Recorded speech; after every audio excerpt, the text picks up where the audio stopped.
Good morning, everyone. It is Order Up, the Final Order Cutoff show, and we have some amazing books to talk about for comics that are on Final Order Cutoff on Monday, June 2nd. We have a chaotic atmosphere of how comics are on FOC, how that displays to you, and how they're distributed. So expect some interesting conversation on that. But we also have an amazing conversation set up with the incomparable and most beloved man in comics, Sean Von Gorman. So stay tuned. We got quite the show for you today.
Hi everyone, I'm Mathias Lewis, and I'm here to talk to you about FOC, or Final Order Cutoff.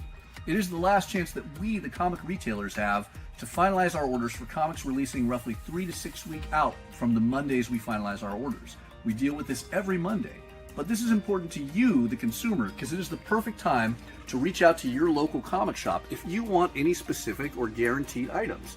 If you want the Jim Lee or Dan Mora covers of Justice League Unlimited, reach out to your local comic shop and let us know. If you want the new issue of Lilo and Stitch, this is the perfect time to tell us. Because as long as you can get us the orders before Monday at 6 p.m. Pacific Standard Time, that will give your local comic shop retailer enough time to finalize that order, adding in whatever it is you want, so they can guarantee when it releases, we have a copy set aside waiting for you. So, always reach out to your local comic shop before 6 p.m. on Mondays with the comics you want. The sooner, the better, to guarantee they're waiting for you. All right, and today we're talking about comics that are on Final Order Cutoff Monday, June 2nd.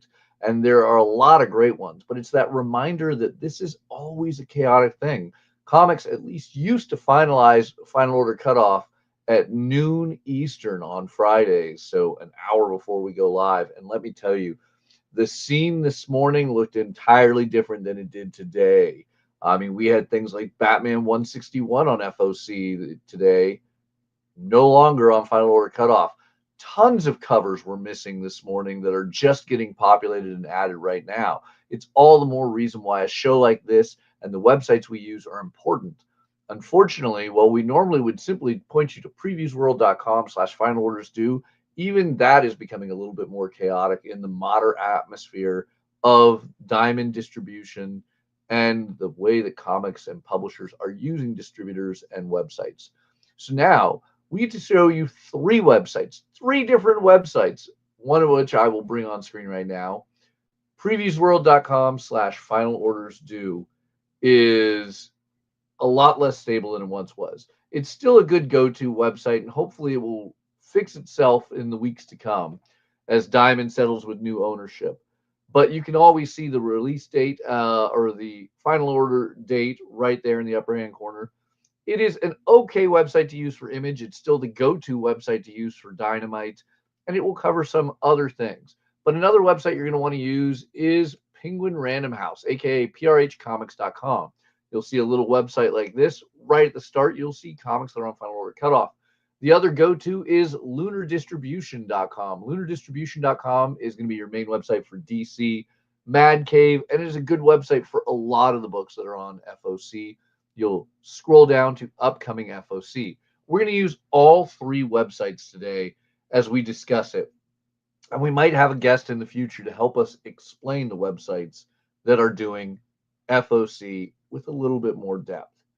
But before we dive into anything, I think I just want to go straight into our incredible guest because he is one of the most talked about creators on the convention circuit right now. He is a super beloved artist, whether you're talking to publishers, fellow creators, or retailers. Without further ado, let's bring in Sean von Gorman. Hey, how are ya? Thanks for having me on. Hey, Sean, how are I am lost. Is Sean frozen? Oh, sorry. Hold on. So I get him out of the way there. In the corner. Get. Sorry. And this is why he is one of the most beloved creators. There is no one who doesn't talk up how amazing Sean von Gorman is, because it's wonderful antics like that, I think, that just build this reputation that help lead you to an Eisner nomination. No one is more surprised than I am that people are taking me seriously. So, Sean, you actually have a number of items on FOC, and we're also coming off the hot news that your incredible Magma Comics series, The Pedestrian, is now nominated for an Eisner Award for Best Ongoing New Series. We are so excited that the book is getting this level of recognition. We've been working on this book and grinding it out for probably a little over 5 years now, where just before the pandemic, like late 2019, the writer Joey and I had this idea for this really weird, quirky book, and we'd worked together before a number of years ago on a book called Pawn Shop, and we really enjoyed working together. But we also really hated how comics kind of work in terms of you have to develop essentially your whole series, make a small little nugget of it, and then wait for permission for a publisher to give you the green light to say, okay, well, we'll give you some money, make some more of this, and waited years for another opportunity like that. We've done other projects, and then we were like, let's just do this. Let's just say fuck everybody. We're just gonna make this really weird book. I don't know who's gonna buy this. Then lockdown happened, and then we had some time. We're like, okay, so let's just make the best possible thing we can make. And we worked on it in secret for a year of pure creative vacuum. Best idea wins. There's no ego. We both worked very hard building the story and the look and these characters. And then we started showing it to some friends a year in when we started getting covers. I think we showed it to like Dean Haspiel first, and he really dug it. And he's been a huge champion ever since. And eventually we started getting more and more covers. And then we were like, okay, this is pretty good. Let's see if we can get this picked up. And we showed it to every single publisher looking at pitches. We either had contacts, made contacts, we kicked in doors. Everyone passed. We avoided a couple of like bad deals, but most of the feedback we were getting is we really love this, but we don't know how to position this in the marketplace. So we just started kind of selling it ourselves. We made ash cans of the first chapter. For anyone who's not familiar with The Pedestrian, it's a offbeat slice of life superhero story where there is a costumed hero who roams the streets of a small town down on its luck and doesn't speak. He's sort of modeled after the "Don't Walk" sign, and it's a very quirky book on the surface. Beneath the surface, there's an ancient war brewing linked to the secret history of street signs. It's kind of if David Lynch made a comic book. And in the first scene, we take a standard comic book trope of girl walking home at night. There's a creepy guy on the street. There's a mugging, and then in comes in the pedestrian, foils this mugging. The guy runs off. He gives chase. He's pursuing. He runs across the street as the light's about to change, but then boom, it's "Don't Walk" sign. He can't pursue. The guy gets away. That's the first scene. And just in that first scene, we're showing that this is completely different. This is not a guy who is he's not looking to hurt anybody. He's someone who is nonverbal. So he's someone who has to literally be judged by his actions. And eventually Magma came along.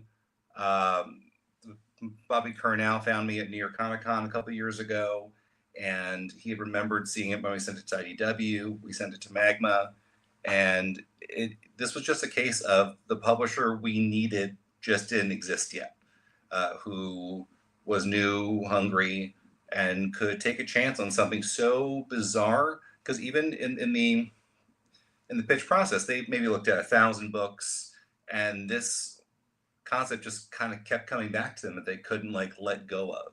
It kind of crept up on them, and then came back to it. And there was a question of like, how do we position this in the marketplace? And we were able to come back strongly with, we've done these like 6-page ash cans of this one scene. We either sold or gave to other comic pros and retailers maybe like 400 copies over the course of 3 years post COVID. So we had built up a good amount of goodwill of this character and this concept. So everyone who we knew what we were doing, and really pushed it hard once it finally got picked up. And now here we are. Well, I mean, and it is an exciting concept because when you first read it, it seems like the most innocent book. It Yeah. is just a man who wants to do good. And the further you read into this, you realize it is a far bigger, not even world, but universe and concept Mm-hmm. than initially, set up. And it just drags you in. I mean, right there, that double page spread gives you a grander concept of how big this is. And you got to wonder how many publishers are kicking themselves with this Eisner nomination that they didn't jump on this the first chance they had. Well, we'll probably get a sense at the Eisners this year. I mean, they'll all be there, and we'll just be like, "Yo, what's up, guys? What's up now?" Heaven Is that, forbid, is that going to be the acceptance speech? Is we told you so? heaven forbid, someone gives me a trophy and then gives me some time to talk about it. We'll be we'll be very grateful, but the world will tremble as the status quo of comics has irrevocably shifted to a very strange, dangerous position. Things are so wild in comics on a fundamental level, as some things you're talking about at the top of the show. Wild, wild times. Nothing makes sense. All of the rules and structures we've had have gone out the window. And either by choice or by need or desire, everything in comics is going to change. And I think we're seeing a little bit of that in the nominations especially for Best New Series this year. I mean, 2 of the Absolute Batman books. There's a Jeff Lemire book in there. The Power Principle, a fantastic book. Uncanny Valley. These are unique new stories or new takes on very old established books. So anything can happen in terms of these are new concepts. DC's got some stuff on there. There's a Jeff Lemire book, so there goes the Canada vote. Everyone's going there. So it really the numbers, it's anyone's game. We're very excited to be here and being able to talk about this and having our book next to Batman, Wonder Woman, for this very seemingly innocuous character, and also showing that how hungry people were for this type of book, and talking about, right now, people are voting for the Eisners. So anyone who is seeing this or within the sound of my voice right now, anyone who's qualified to vote can sign up. Of comics pros, retailers like yourself, librarians, educators. If comics somehow is part of your job, or you're in the comic space, even in a side level, you have a chance to make a statement with what you'd like to see more of. And if the pedestrian is something that you really dug this year, or want to see publishers take more chances like Magma did with such a strange little book like The Pedestrian, you can have your voice heard right now. Absolutely. And I mean, so there's 2 points we have to talk about. So if you are a comic professional in any way, shape, or form, you can go to the San Diego Comic Con website. go and sign up for the Eisners. And as a professional, you have the right to vote on what you think some of the best comics of 2024 were for the 2025 Will Eisner Spirit of the Industry Comic Industry Awards. And then on top of that, if for any reason you haven't read The Pedestrian, you can go to your local comic shop. They may already have it. Otherwise, they can order it through one of two incredible distributors, Lunar Distribution or Diamond Distribution, and get a copy of The Pedestrian so you can read, because it's not a mini series. As the award nomination says, it's best new series. So there could be more on the way. We are just getting started with this. We kind of set the table for the grand story we want to tell, where we took this concept and this project as seriously as we would take a Superman book, because we see him as a Superman type of character, except, you know, stripping down all the seemingly fun stuff about Superman, like the flying and the cape and the super strength. What do you have? Someone who's trying to do the right thing at all times. And in the course of his existence in this world, he's not really the main character. This is a very character-driven book of a small town, with you know, hopes and dreams have been lost. We have a bunch of youths in a town where the town says this is no longer the place for you, where businesses have decimated local communities. And through the course of him kind of coming into other people's stories, he either inadvertently or inadvertently starts building a new community within the course of these 4 issues, where by the end of the first volume, we have 5 different stories that are all connecting, and these 5 individuals are now all starting a new community. And I've gone on record as saying this, and I'll go on record again. If we get to do what we want to do here, it's going to be the wildest, strangest payoff of a comic in a generation. This is going to be like what Grant Morrison didn't want to do because it was so insane. He thought no one would believe it, and then just ripped up that paper and threw it in the trash. We found that and then picked it up, and that's where we want to go. And you can help us get us there. Yeah. And I love just, I mean, once again, the wide range of what The Pedestrian is and just the sample pages that Magma has provided for us, from the simplicity of our protagonist helping somebody parallel park, which that's not something I ever thought I wanted to see in artwork in comics ever before, but you know, you nail it right there. To the complexity of our antagonists being shown off there, and the grand cosmic scale of these gods of street signs and, you know, awareness here. This is an intense comic, you know, and grabbing the But trade paperback for 20 is a steal. what we loved is we learned this when we had like the ash can on the table. It was something very similar to this cover. We kind of recreated and updated this layout on the cover, where this wasn't really a hard sell. This is something you would just have on the shelf or have on a table. Someone would walk over and they would go, "What is this?" And they would pick it up and they would go, "Okay, I get this now." And it seems people are still discovering it. People are still recommending it to their friends. People are seeing it on Reddit. People are still doing YouTube essays on it. There's someone working on a documentary about the making of it down in Australia. It's very weird. Other pros know about the book.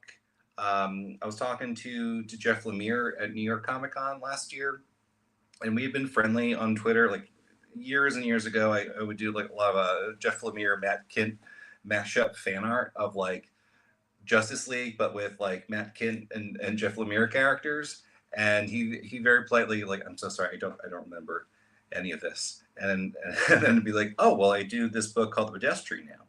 And he was like, "Oh, that's you? Oh, do you have copies?" It's like, "Oh, you've heard of this?" It's like, "Hold on, I'll be right back." On that particular day at New York Comic Con, our friend Mr. Tony Nacho was brave enough to come out and be the first cosplayer as the Pedestrian. So we had a live living person in this suit. We put out an Amazon wish list of, if you want to do this, we're not forcing anybody, but should you want to, here's what you need. and you can download all the things you need. And he happened to be there in all the things. So I said, Tony, I need a quick favor. I need you to go over to Jeff Lemire's booth with a copy of the book. Just walk over, hand it to him. It's cool. I talked to him already. He knows it's coming. Don't say anything, and then just walk off, as the character would in the book. So you're getting a full experience there. And then I'm looking from like 2 rows back. You see him walk up, and you see Jeff take the book, and you see him say something like, and then you see him say nothing, standing there, and just walks off. And then I swoop in right after. It's like, that was that. That is amazing. That is absolutely amazing. So this trade paperback came out back in December 2024. It is available at your local comic shop, and if it isn't, they can order it for you. So make sure you grab a copy if you haven't already. If you are a comic professional who has read it, we don't want to biasly sway how the voting of the Eisners go, but you should definitely sign up to be someone who votes for the Eisners, and based upon what you like, get those votes in. Clearly, this is an option for best new series that is worth your attention. Not to lay it out too hard, but with respect to the other nominees, this will absolutely, fundamentally change my life for the better, and I'll be able to feed my children. I don't know about the other guys. I don't know their day-to-days, but if you want to change 2 lives with the cost of 1 Eisner ballot, and are looking for the underdog in this race, well, woof woof, you found him. He's sitting right here talking to you today. I mean, Sean, I see your standee back there. He's looking rather thin. He could use some food. What I love about this guy is I get very bored at shows, and I'll just kind of prop him up on the table, and I'll just wander off, and then people will come by like, hey, you weren't at your booth, like, but you saw me, right? Like, oh, you mean your stupid cardboard stand? He's like, there you go. I got to agree with the comment. It's the best guest opening ever, because I fell for it for a second. I really thought, like, the camera's frozen. He's not moving, but he's talking. What did I do to him? Yeah. What a jerk. He's just staring at me with those smoldering eyes, those beady criminal eyes, looking around, looking for an angle. How is he going to rob my house? He's looking on how to get in. All right, so let's talk about the other amazing artwork you've done. On FOC this week, you have a number of things. You actually have a number of things on here. One of the first ones I want to talk about is you've been doing a lot of great covers with image publisher Ghost Machine. Yes. Back in March, you had an FOC for Geiger number 13, which released back on April 9th. It was an amazing cover. But you have a number on FOC this week. I have that here today. Ooh, that's the original artwork right there. For it's right here. Yeah. There we go. Yeah, this was so much fun. Usually, I think this was the first one I had turned in. I'm very good friends with Danny Ward. She had Danny Ward, the head of sales at Ghost Machine. Hi, Danny, because I know you're watching this. I know you're sending this to Jeff and Brad and all the guys. Who are all very supportive over at Ghost Machine, and also hello to the Ghost Machine fans, because you guys are ride or die. I was not prepared for how intense the fan base of Ghost Machine is. I was at C2E2 a couple of weeks ago, and I had a couple fellows show up to grab a Geiger cover. And they're like, yeah, we heard you on the podcast. I did the podcast. I did the Ghost Machine Fans podcast on Monday. I think it aired Wednesday. I'm in Chicago on Thursday. And someone's like, yeah, we were listening to it on the way up. We're here because of that. I'm like, oh, wow. Okay, cool. People are really excited about Ghost Machine, as they should be. They're putting out some fantastic stuff. And on top of it, it's just a really great company to be doing work for. It's been really, a lot.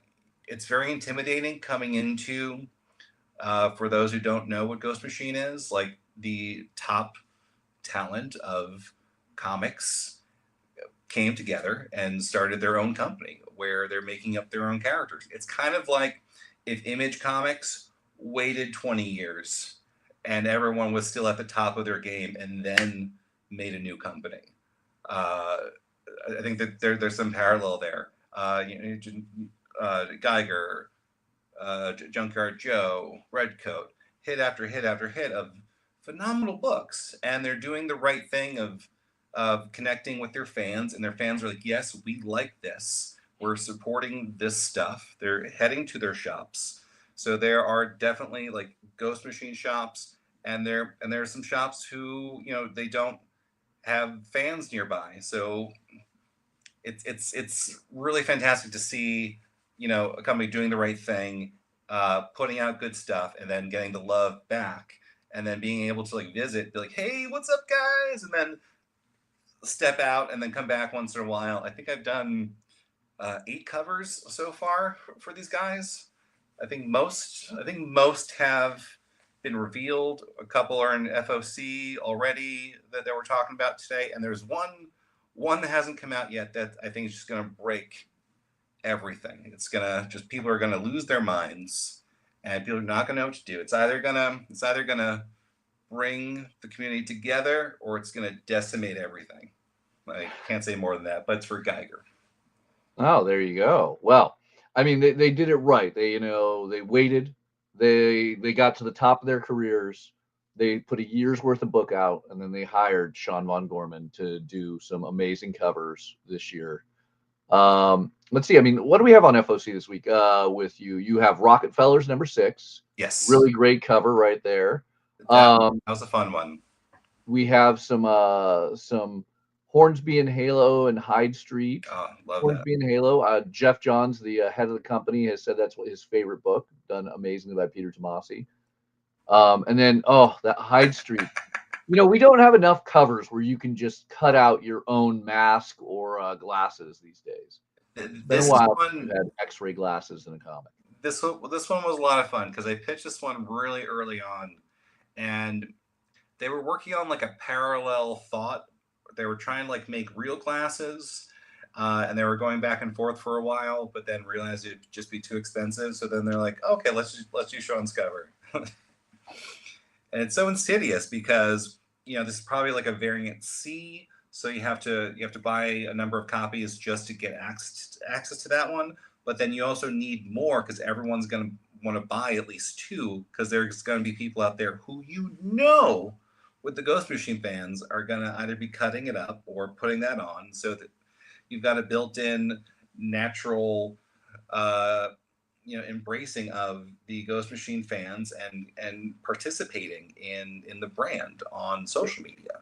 That we're going to be, I'm sure once this comes out, we're going to be seeing people with the glasses on, showing their support, and with their one intact one and their one defaced one that they'll still love anyway.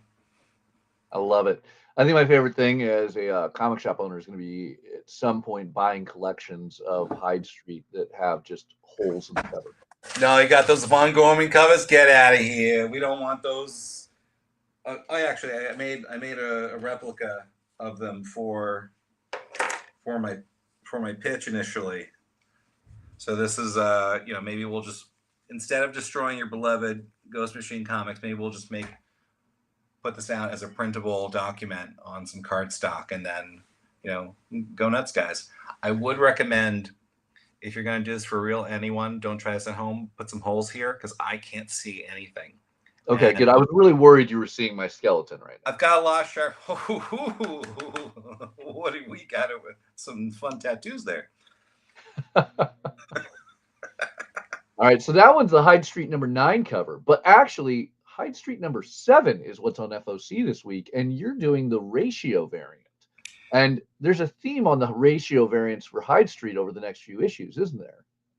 Yes. So calling it a Sean von Gorman cover is a very generous approach to this one. This one was very collaborative between myself, Brad, and Ivan, because in the story, Badgie is eating cereal, and there are these characters that are reminiscent of classic monster cereals in there.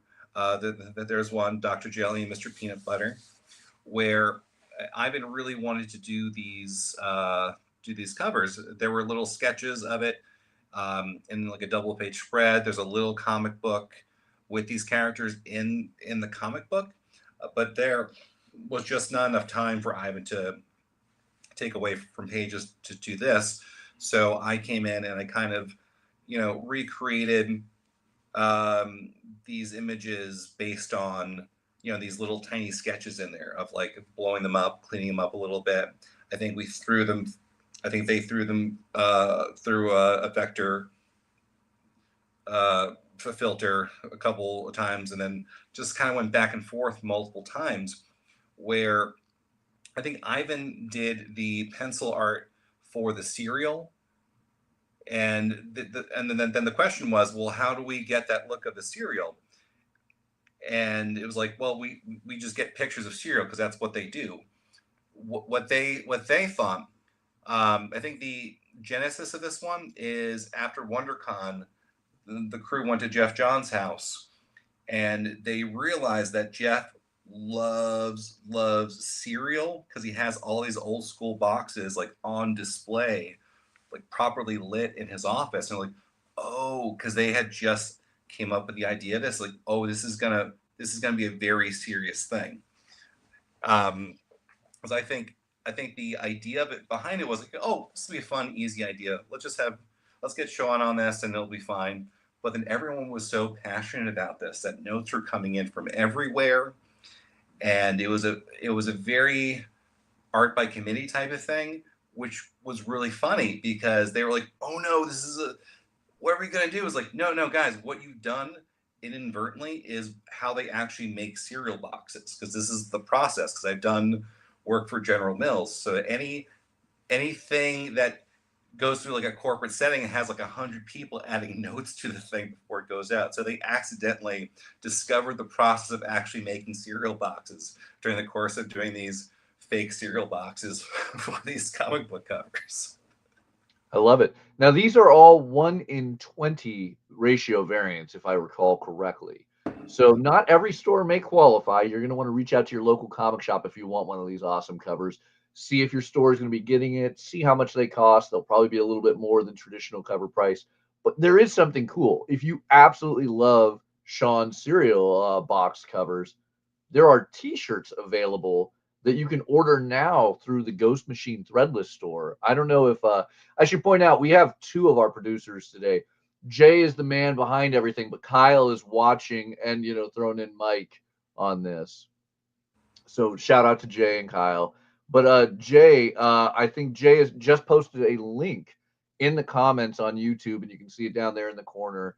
But if you go to the Ghost Machine Pro Threadless store, you can actually buy T-shirts of these cereal boxes.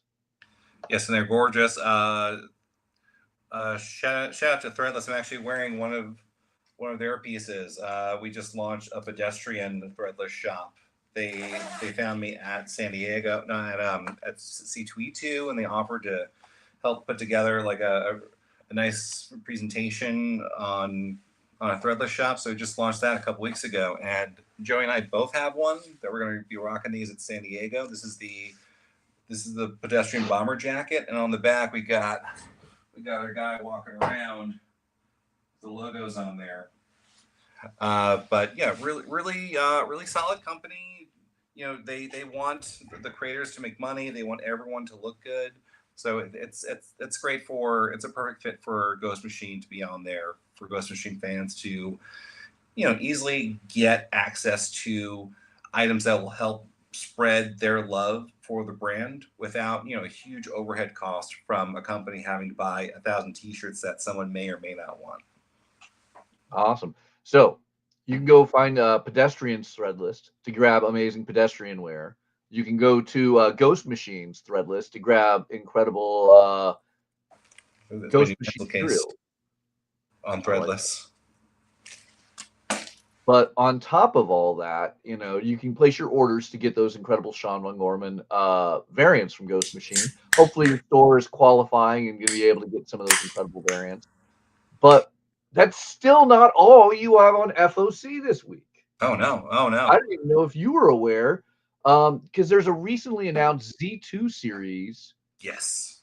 And It will be on FOC on Lunar next Monday, but Diamond has it on FOC this week. So what is this new Z2 project that you're going to be working on? So it's fans of the rapper Kool Keith will be excited to see that Kool Keith is the star of a new graphic novel called Kool Keith Crossover of the Flower Cosmic.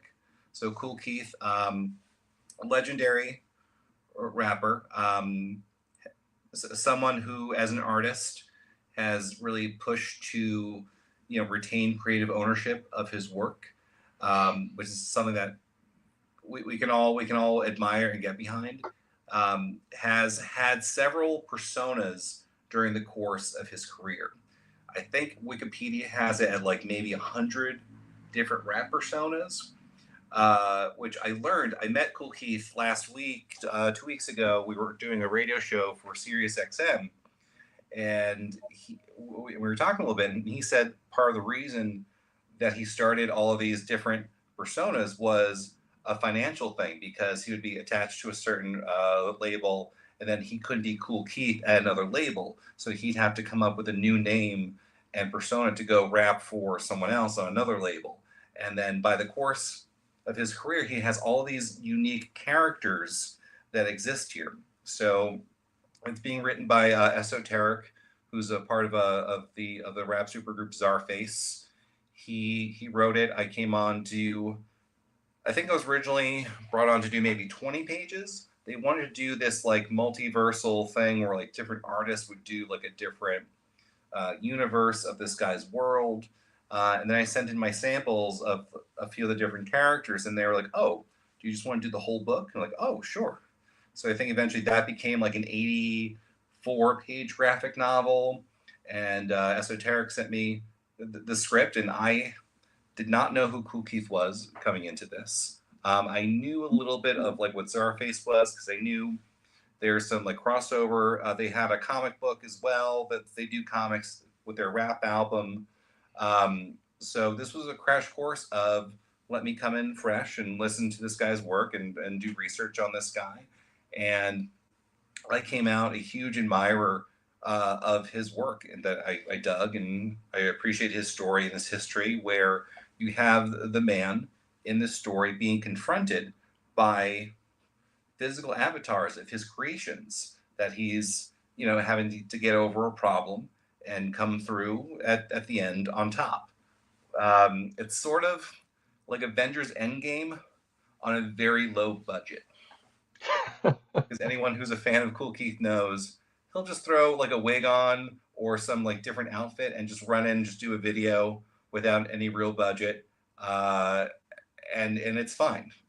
So it's like, oh, this is the way in. There's a great video for a song called Bushman, where he's just in like an afro wig running around with a super soaker, where it's being presented like he's this like Rambo character, but it's like clip art of him superimposed onto a helicopter and jumping off in a very, something that you would be very impressed with if you just gotten a Mac in 2002 and you put it together for the first time. But just going full on of like, this is the video, like, oh, that's what the book is. That's the look of this book. It's just this guy in different wigs zipping across the multiverse, and we're going to have fun with it.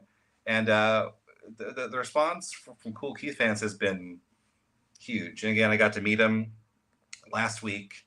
I gave him a piece of the art, and we got some nice pictures at the Sirius XM studio, and we're talking about it. And yeah, we're very excited for this book to come out. We should have copies for San Diego. We're going to be at San Diego, pushing this one. I'll be with Magma as well. We'll be at San Diego, and then it will be, if things line up, we should be announcing a new thing, hopefully with Z2 in the coming weeks. We've got contracts coming in and other celebrities attached that we're trying to get the pieces lined up for an announcement for San Diego, and it's been wild. It's been a wild conversation of the past couple of days of like, it was dead for a second, and then we're on the phone, and it's been a lot of phone calls, and what are we doing here? Oh, that's crazy. Yeah, Cool Keith has been rapping since the 1980s. I mean, for me, it's always the iconic Prodigy line that they sampled from him. Smack my bitch up. Didn't But know until this book Doctor either. Doom, Doctor Doom with three O's. Yeah, his fingerprints are on a lot of pop culture that I was not aware of. Like he was also in a series of Sprite commercials at the height of his commercial fame. Like he's only done one commercially proper label album, and then stopped doing that and just kept doing independent music to keep control over his stuff, which is almost unheard of, but something you can say as an artist working in comics in an industry where your stuff gets taken and maybe you're working with a dishonest publisher or someone who's trying to take advantage of you.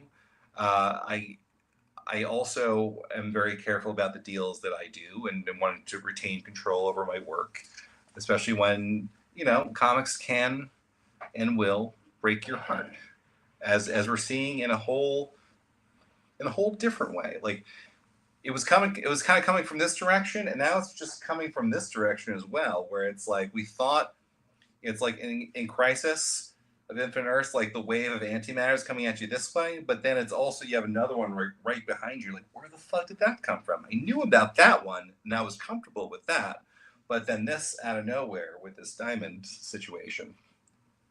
Yeah. But coming out of Crisis, you did have wonderful things like Justice League, which you homaged masterfully with that Kevin McGuire, nod on Cool Keith right there. Apologies to Kevin. I think they had reached out to him, and he just never responded to the email because I think that was my question. Like, yeah, I can absolutely do this one, but like, what do I say to Kevin? Because I see him at shows, and I'm like, well, you tell me you should have answered his email. I'm like, okay, but then also thinking about it, how many times has he had to do this shot? Like he's a fantastic creator, but he's best known for this particular angle of this particular cover, and he's even like redone it in very inventive ways over the years. So like I remember one for an omnibus where it was like kind of the shot from like super far away with like a magnifying glass, and like you could see it in the magnifying glass from like really far away. Like I think he was fine. He was like, you know what? I want to do something else other than doing this other thing again. But also knowing Kevin, I do love a tribute cover, and I want to honor the original piece of it, and the energy of it. And I think we've captured this here. And then there's a B variant that is sort of a tribute to the Marvel 25th anniversary cover, where all of Cool Keith's personas are in the border of it, around Cool Keith's, like the Marvel 25th anniversary covers, where you have like a different cover artist in the middle of it, and then just the same border on all the different anniversary variants. And I was like, oh, cool idea. They liked that idea, and then I had to do it. And I was like, why didn't I do this to myself? Because I had to draw like 50 different versions of Cool Keith in the borders of this, and then one Cool Keith in the middle. That I'm excited for that. There we go. There it Yeah, is. that is crazy. So I got to ask, because we're gonna have to let you go in a moment, but before we do, I have two big questions. First Okay. off, with the Cool Keith one at Z2, which remember on FOC this Monday through Diamond, next Monday through Lunar, it doesn't hurt if you tell your comic shop early, 2 weeks in advance of FOC that you want this book.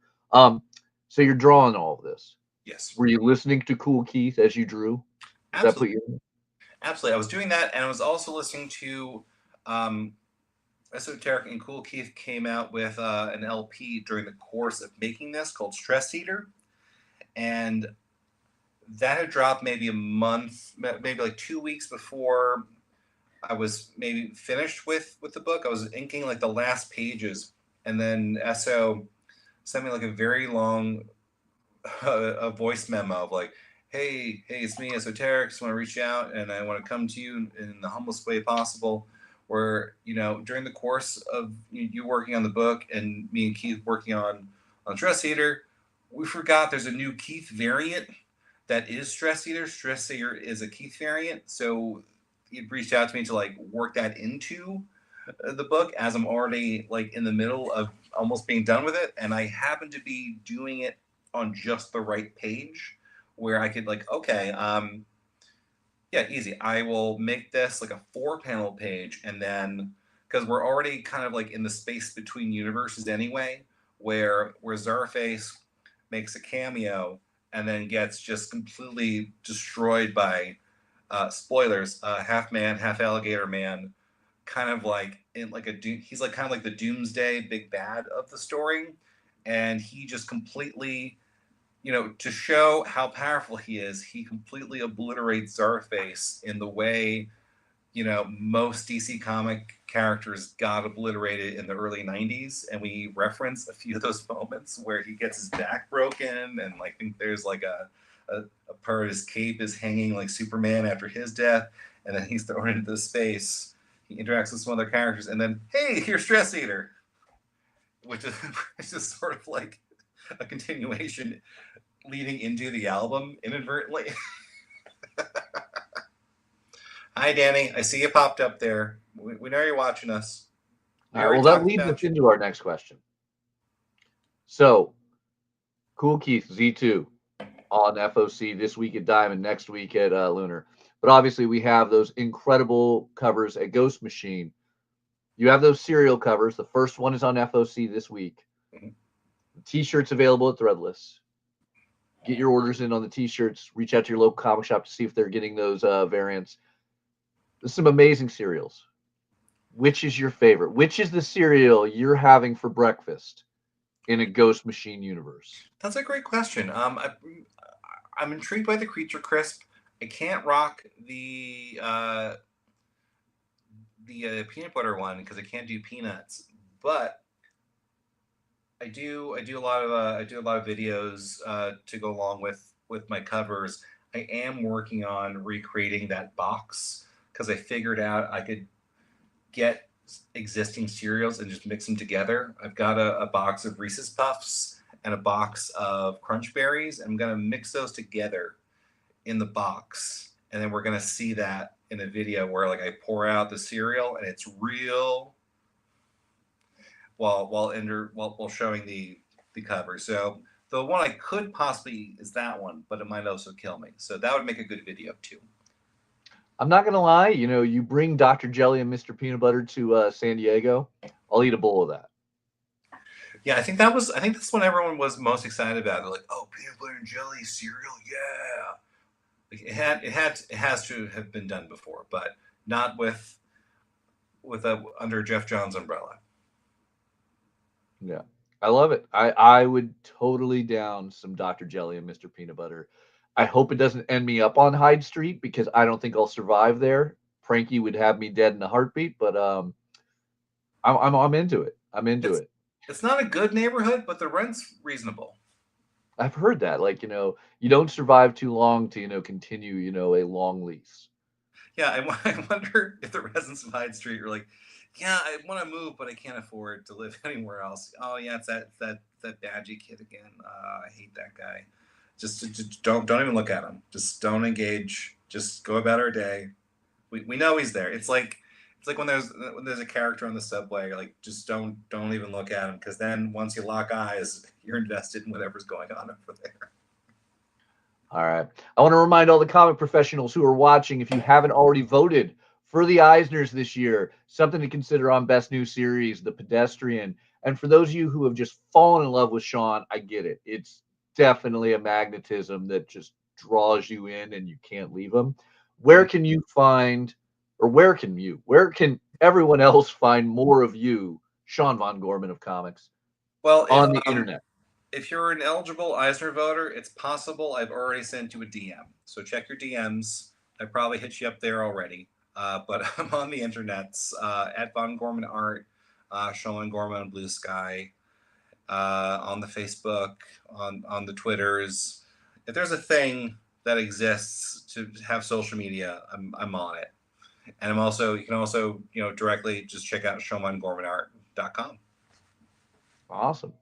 All right, thank you so much for joining us, Sean. We have a lot of other comics that we kind of have to talk about on Final Order Cutoff. Look at all those comics. But before we do, any last words?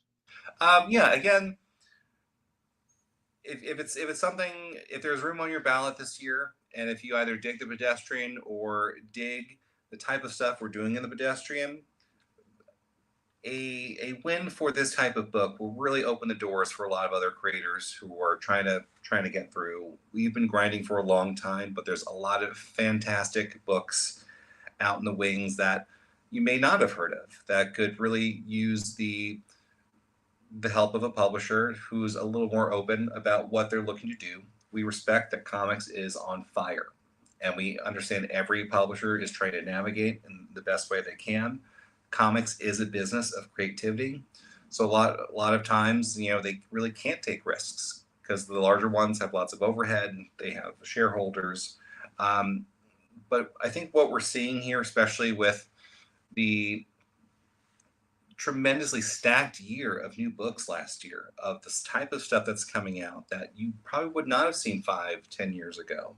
Um, the pedestrian has been grinding so that others could fly, and we would really cherish your support. I love it. All right. Thank you so much, Sean. We get those orders in before Monday, June 2nd on FOCs.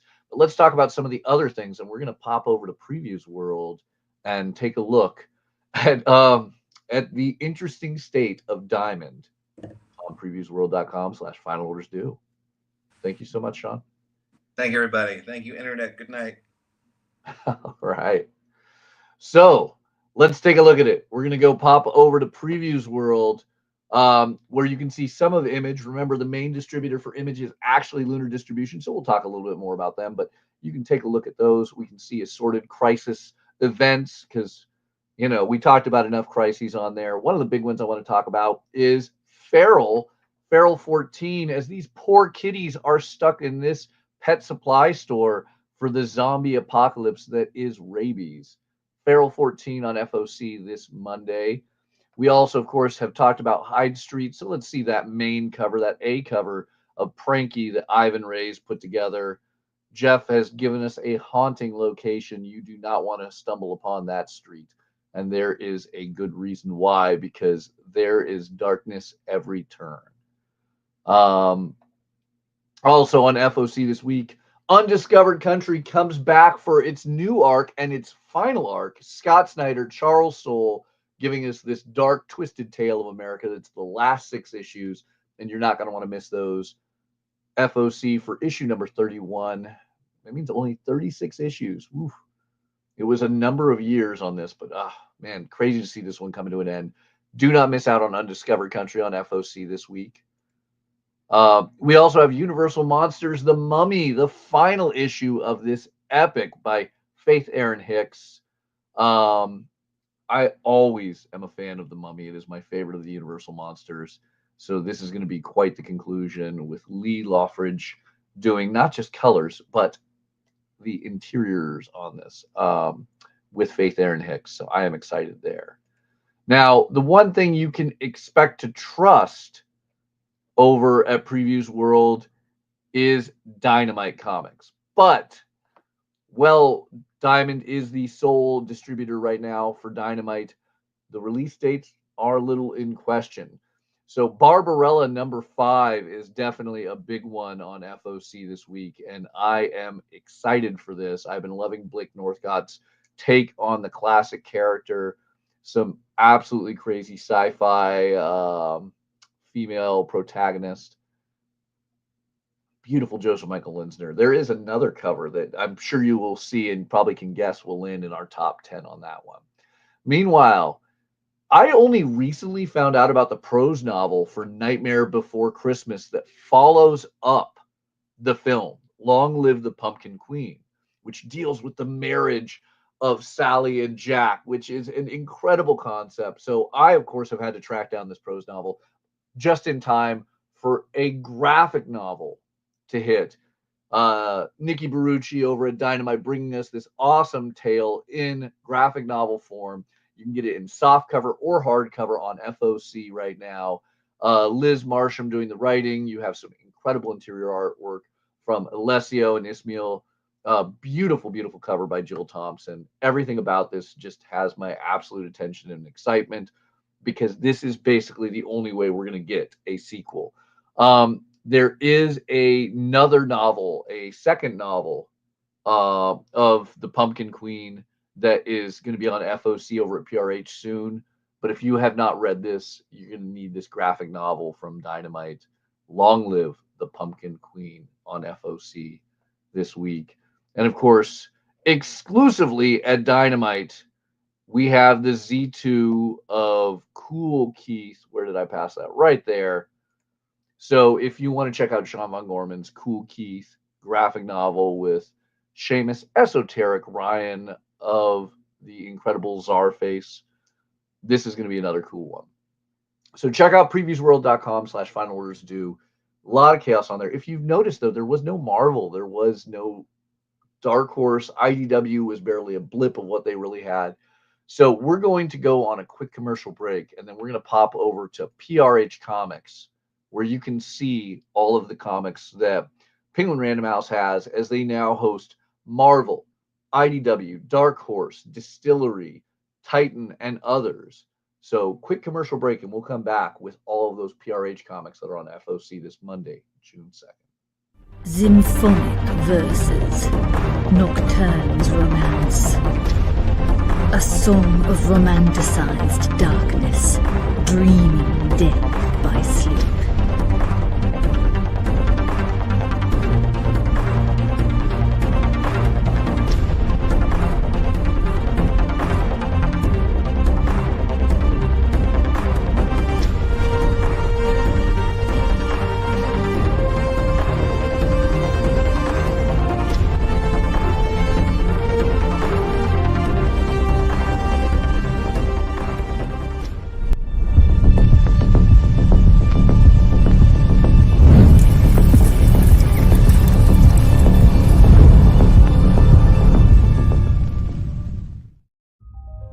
Sure, comic books are beautiful, but underneath, there's something more authentic and exciting. The original art. See the pencils, the lines, the shading, as if you were there in the studio watching the artist work. Getting a peek at comics' backstage is easy with the original art experience. All right, Friday night, guys. Thank you for being here. To be doing anything, the fact that you're here means the world to me. Nick's pieces are always value priced with your budget in mind, for the beginning collector to the veteran. And this is gorgeous. You got Aquaman and Mira. Join the original art experience with Nick and our friendly crew of regulars, even if it's just to enjoy the art. Fridays at 7. It's all part of the experience. Programming on the EXP is made possible by viewers like you, or your local comic shop, or that Kickstarter you backed, or the publisher you like, or comic industry professionals who want to share a message with the world. Really, anyone who wants to advertise with us can. If you're interested in seeing a product you know and love, or are creating, or are publishing, or are involved with, advertised here on The Experience, and having your message shared with our viewers, please reach out by scanning the QR code below or visiting our website and using the contact form. Imagine being at a convention and going to an interview panel that's just for you. No bustling crowds, no hours-long lines, just you, the moderator, and your favorite comic book creators. Well, this is pretty much that. Miss Jen sits down every week with 2 comic book creators for a live stream interview about their latest work, and you can ask them whatever you want. It's Talking Shop, Mondays at 5 Eastern on The Experience, Comic Culture and Sales. Download our app on Google Play and the App Store. It's so simple, even my mommy can use it.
And we're back with Order Up, the Final Order Cutoff show, and we get to go into Penguin Random House, prhcomics.com, where you can see all of the various Marvel, IDW, Dark Horse, and Distillery books on FOC this week. You'll even get to see that they have a lot of other things like DC and Titan in there, as they tend to lump a lot of those early on. But it never hurts to reach out to your comic shop early before a traditional FOC with the requests of graphic novels and comics that you want. The sooner you get that information to your local comic shop, the more it helps your local comic shop. But these are going to be the items on FOC from Penguin Random House this Monday, June 2nd. And we're going to start it off with some big ones. All new Venom number 8. Look at all that amazingness that is there. The first really amazing one, though, not Amazing Spider-Man, that I want to talk about is The Art of Marvel Rivals. It is one of the biggest video games out there. It is sending more people into comic shops than you would imagine, and it has some stunning artwork. People like Peach Momoko and others in there. It has some awesome characters. I'm not even playing the video game, and I want this art book. Dark Horse is oddly enough the one doing this with NetTease. Dark Horse, known for their incredible art books. This is going to be an awesome one you're going to want. And then we bring on the bad guys with a new one-shot focusing on Green Goblin. Bring on the Bad Guys has all these great villains. We just FOC Doctor Doom. Now we get Green Goblin with some great covers as Norman Osborn makes a deal with Mephisto for a great standalone comic, $5. A lot of great covers that you can see on there just by checking out PRH Comics. Now, one that has me beyond excited when we get beyond bringing on the bad guys is going to be, of course, Captain America. And who better to write Captain America than the most American Canadian out there, Chip Zdarsky. Yes, they've got Canadian Chip Zdarsky with Valerio Schiti doing Captain America for his own Secret War, our Secret Wars, as the title is called. I am beyond excited. It is a weird concept. Let's take a moment. It is a weird concept that we have Canadian from Edmonton, Chip Zdarsky writing Captain America, but he did such a phenomenal job on Batman and Daredevil. I'm ready for this. I am ready for Chip Zdarsky on Captain America. I mean, feel free to throw a comment out in the comments if you think that's a weird thing, having a Canadian do Captain America, but also throw the comment out if you know that you can trust Chip Zdarsky from his epic run with Failsafe on Batman, his unbelievable run where he had Elektra take over Daredevil. I want to see what twists he has for Captain America, the Man Out of Time, in this Secret War event. I'm all in. I am all in. I know that's a DC term now, but I am all in for Chip Zdarsky, Captain America. Meanwhile, Chip Zdarsky's former Sex Criminals, wow, weird to say, Sex Criminals writer Matt Fraction is popping back at Marvel. He is not doing Iron Fist. He is going to give us a prequel to the upcoming Fantastic Four movie. Fantastic Four First Steps is going to be Matt Fraction with Mark Buckingham. That's a powerhouse team. And then Phil Noto on covers. This will lead us directly into the upcoming movie this summer of Captain America. Big July 2nd release. It'll be just in time for the film. I'm curious. I want to see how this works, because obviously we know from the trailers that we're not just getting an origin for Fantastic Four. I mean, Jay, are you hyped on this, or is this kind of blasé for you? I am a superhero fan. Okay. Now, granted, I haven't read a ton of Fantastic Four. I can admit that. But when I was a kid, it was the Fantastic Four cartoon. It was the Iron Man cartoon. It was the Hulk cartoon on Sundays. Like, I'm going to be honest, except for the one with Miles Teller, I've loved all the Fantastic Four movies for what they are. Even the Roger Corman, I've watched that one. Yeah, it had my dude from Not Quite Human, the old Disney movies in it as Johnny Storm. Yeah, I've been saying it, and people are probably getting tired of me saying it, but July is going to be such a month for comic book fans. I mean, you got the Fantastic Four movie coming out. What is it, a week or two after Superman? I'm really excited. I have a little theory of my own when it comes to this one. I don't think this universe makes it. That's just me. But I'm I'm actually really excited to see what they do with this one. Yeah, so the first steps could lead into the last steps if your theory is correct on the film. And I don't know. I mean, that sounds like it could be a viable one.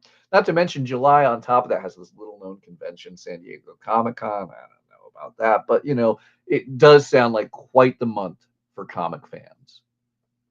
But speaking of universes that could end, I mean, it was a dark way to talk about Fantastic Four, but when Toho's involved, it seems like Godzilla wants to bring an end to the Marvel Universe as well.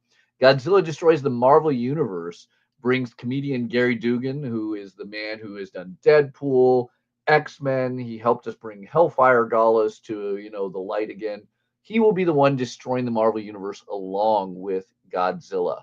I am excited about this. I actually brought up the incentive variant on accident, so not all stores will be getting that Pete Woods.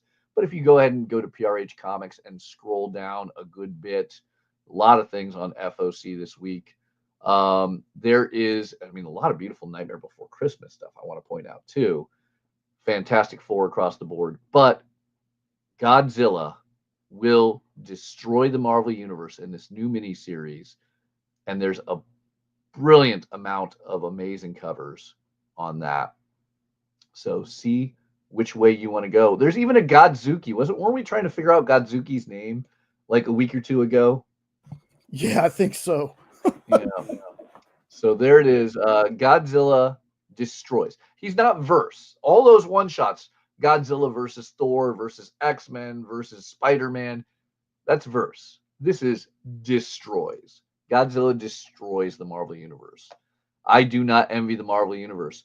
But at least over at IDW, there's just simply aliens, because Godzilla ends the trilogy of piracy and dragons in the Here There Be Dragons finale. Godzilla, Here There Be Aliens, issue number 2 on FOC over at IDW. Then, of course, Penguin Random House now owns Boom Studios, so not a shock to see the newest Hello Darkness, wrapping the first year of Hello Darkness. I had to show off that stunning Dan Panosian cover for the Boom 20th anniversary. James Tynion IV, Werther Dell'Edera continuing their little backups with Something Is Killing the Children in there, and then all sorts of horror across the board with Riley Rossmo, Robert Hack, and others in Hello Darkness number 12. And look, that's the end of the first year, Hello Darkness. That is far from the end of Hello Darkness. Now, Neil Adams, despite no longer being with us, has some incredible new covers that we'll be showing off a little bit later. But the big one I want is, I have never owned a Neil Adams piece of original art. I don't know if Jay's been lucky enough. I'm sure he's helped us sell some with Nikki on Nikki's Friday night art show.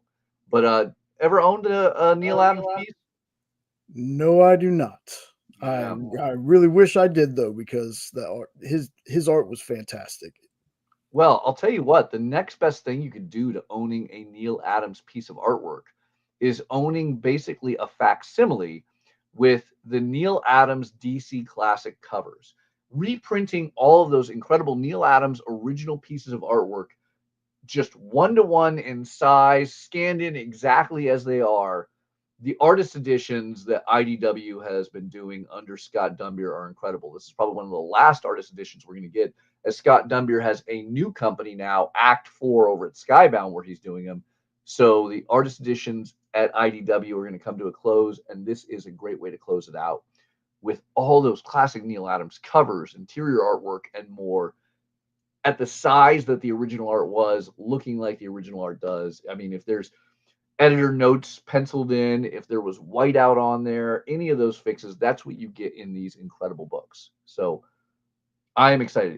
It's a hefty book, and with a hefty price tag at $150, but that's still a phenomenal fraction of what you'd pay for one of those original pieces.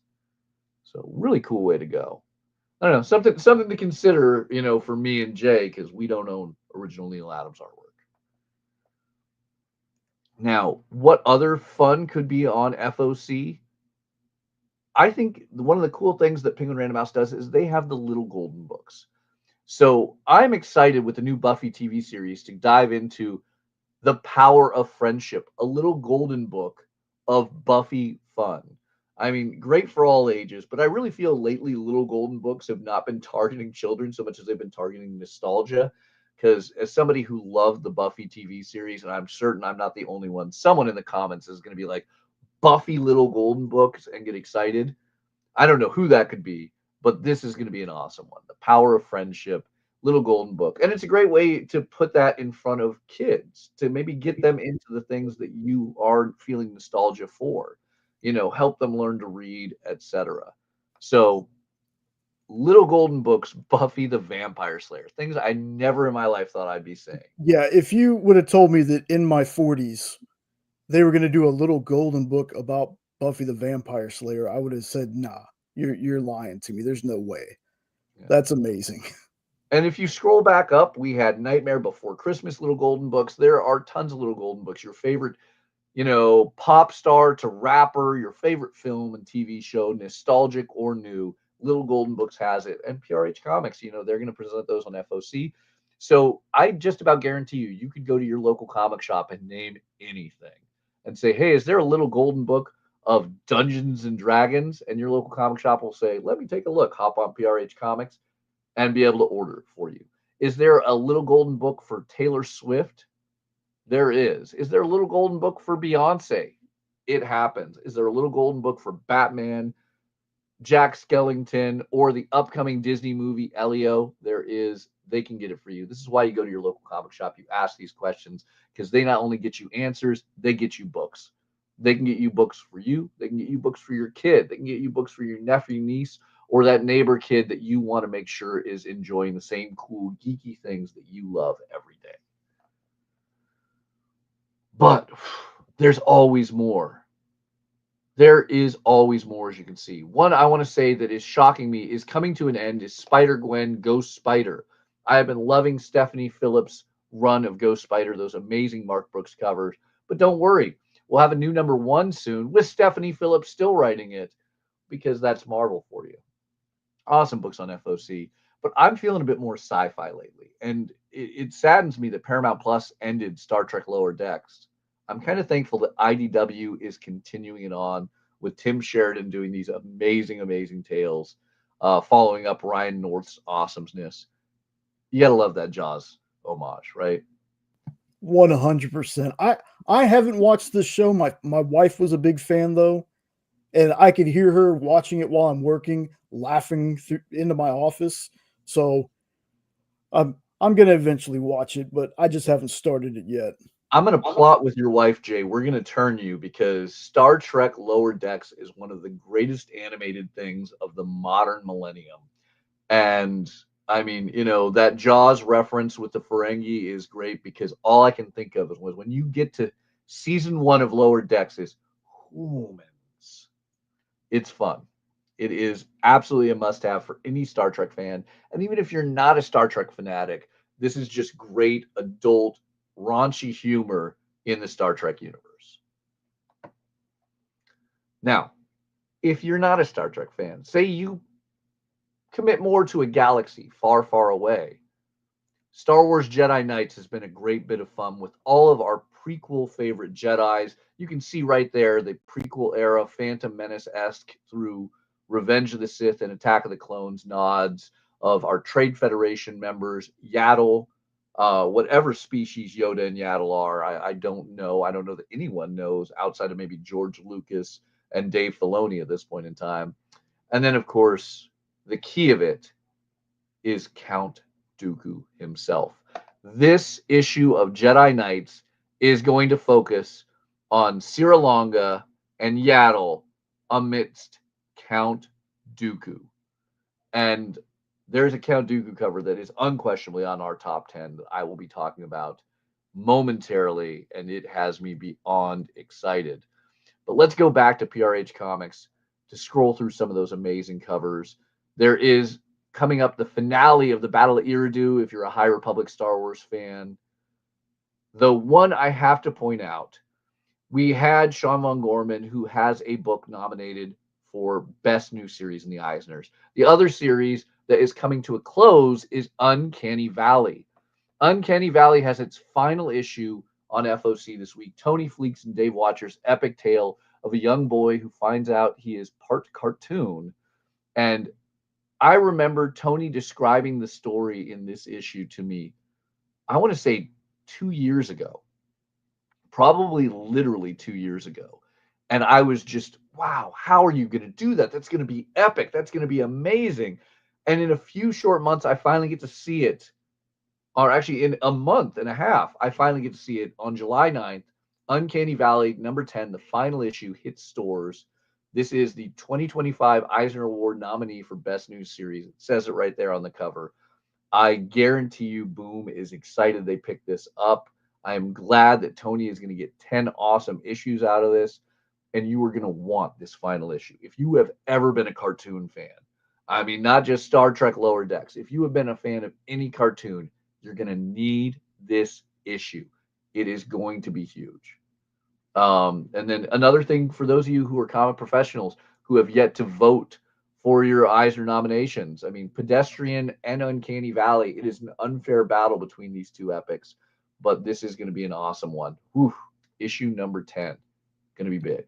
Yeah, if you like not legally this cartoon character kind of stories, I don't know if anybody else but Tony could have pulled this book off, man. This in concept sounded good, but I didn't know how it was going to read.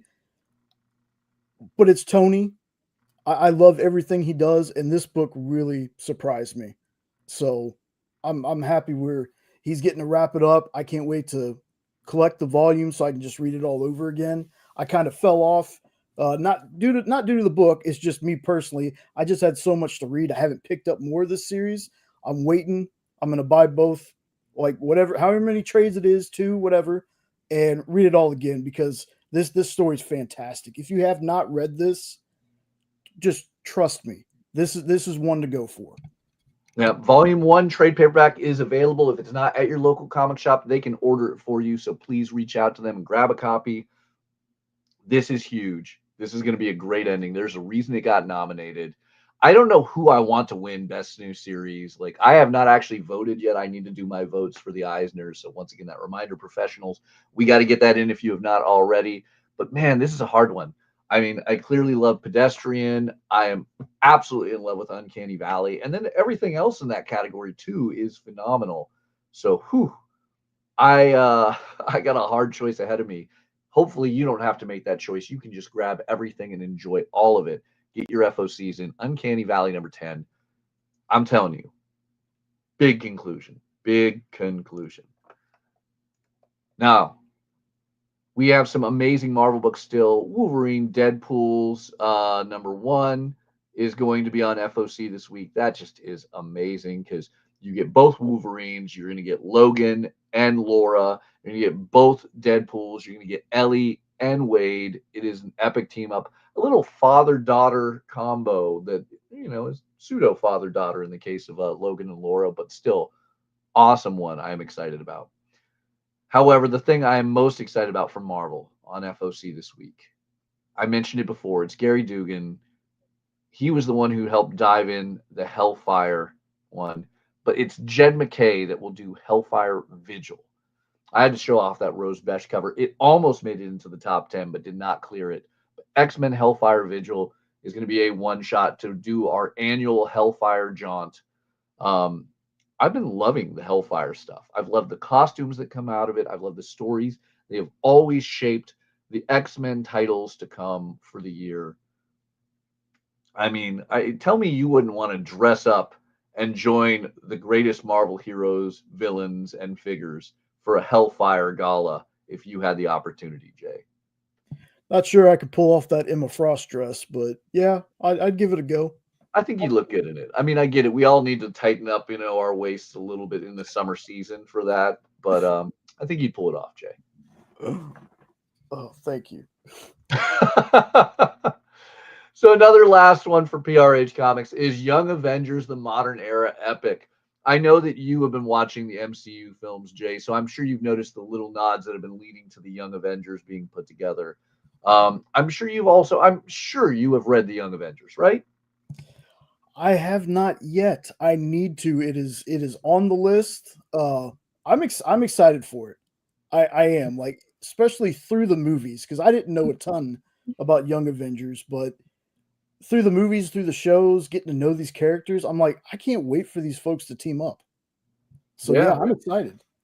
Yep. So this is your way. This is perfect for you then, Jay. The Young Avengers Modern Era Epic Collections. This is going to collect the Dark Reign and other event tie-ins for the Young Avengers, so you can catch up on these awesome characters before they inevitably either have a Disney Plus series or some big cinematic, big screen film. You get right there on the cover Hawkeye, Hulkling, Wiccan, and the Patriot, the grandson of Truth. I mean, it's all been set up in the MCU. Let's read it in comics before it sees its live action debut. But as always, you can check out all of these comics and more that are on FOC this week at prhcomics.com. That'll get your Marvel, your IDW, your Dark Horse. It'll get you a hint of DC. It'll get you some Titan and more. But we're going to go pop over to Lunar Distribution where you can see the entirety of DC. Remember, you can go to lunardistribution.com for those. Scroll down to upcoming FOC. Make sure you're on the right date. It is June 2nd. And we're going to talk a lot about some of this awesomeness. Because if you haven't been reading the Absolute series, Absolute Batman, Absolute Wonder Woman, Absolute Superman, that trinity is getting new printings of their number ones. That is 7th printing of Absolute Batman. It is 6th printing of Absolute Wonder Woman, and I believe 5th printing of Absolute Superman with Mark Spears covers, both in foil and non-foil, and they connect. So even though I own all 6 previous printings of Absolute Batman, somehow they're tricking me in. They're pulling me back for a 7th printing with these Mark Spears. I mean, Jay, have they got you yet? How many printings of the Absolute title do you have? Not yet, because what we do at my house is I get an A cover and the logo foil, and then I'm a trade waiter, right? But some of these covers, there's got to be something there, folks. If they're going into 6th and 7th printings, if you're not reading the Absolute stuff yet, this to me feels like the ultimate universe for DC. So that's what I liken it to. And some of these covers, man, has me thinking, I'm not necessarily a cover buyer, but some of these might be a little too good even for me to pass up. So I might be going to getting another printing. All right. Yeah, I love it. And I mean, dude, Mark Spears connecting, like, beautiful stuff. Mark Spears, one of the hottest cover artists right now being talked about. And, I mean, he's everywhere. He's got Keen Spot. He's got Dynamite. He's got DC. I'm shocked we haven't seen him on a Marvel cover yet, but I think it's going to happen. And then this is also that reminder of the craziness of Final Order Cutoff, because this morning around 6:30 a.m., nothing had covers. And I had to be very selective on what we were doing for our top 10. But man, this In-Hyuk Lee cover of Absolute Wonder Woman #9 would have unquestionably made the number or the top 10 if DC would have had the cover up in time. I'm looking at you, DC. Sorry, Nancy, Albert, Dustin, all of you guys there, but you got to get these covers in quicker to make it to the top 10. Beautiful, beautiful covers on every one of the Absolute Wonder Woman #9. That 1 in 25 Talavera cover is going to cost me a fortune, and you're going to want to reach out to your local comic shop to see if they're getting it and how much they're charging, but that is a beautiful one. Absolute Wonder Woman continuing on. Remember, the new story arc in Absolute Wonder Woman just hit this week. If you haven't already grabbed issue number 8 from your local comic shop, swing by there this weekend and pick it up. Get your orders in for #9. We're seeing a lot of great covers on FOC. I know Kyle, before he passed out, was all about that Batman Ghosts reprint. It's a great one from Jeff Loeb and Tim Sale. That's a great cover. But we got to talk Biker Mice from Mars. Jay, this seems like a book for you. You were a Biker Mice from Mars fan, right? Yeah, I watched the cartoon in my younger days, and going through my collection, I actually have the original #1 of this comic. I've never read the actual comics that are coming out now, though. This was one of those shows that back in the 90s, we wanted to turn every kind of animal. We had the Cowboys of Moo Mesa. We had SWAT cats. We had all those shows where we took a different animal and made them into something. I thought this was an interesting concept. Yeah, I mean, I was more of, I think, a Street Shark fan, but then Street Sharks. Cellverse is, just dragging everything out, and Biker Mice from Mars is a huge one. I mean, especially when you can get Dustin Weaver back in comics doing a cover, like those are awesome. And then EJ Sue doing interiors. I mean, he was just doing, like Battle Beast covers a short while ago. Like, he's a huge figure. Him doing interiors on Biker Mice from Mars, I think, is going to be huge. And it's an all-star list. Carl Kessel, Dustin Weaver, Justin Mason. Like, these are great. A lot of awesome covers. So if you've ever been a Biker Mice fan, now's the time to get your orders in. And, let your local retailer know which cover you want, especially if you want multiple covers. These are great. And I also love it when people do sketch covers that aren't the norm, not the normal white or black ones. I think that one is really cool. And the nicest thing is green, you can actually put ink on and it shows up. Sometimes you get some of those dark covers and you have to hope the artist you like is talented in whiteout.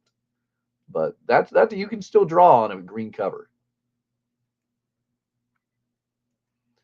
So Conan fans, there's not only shirts, there's pins, and it's a question of, do you want that 1982 Atlian sword, or would you prefer the classic film sword of the, Arnold Schwarzenegger Conan blade?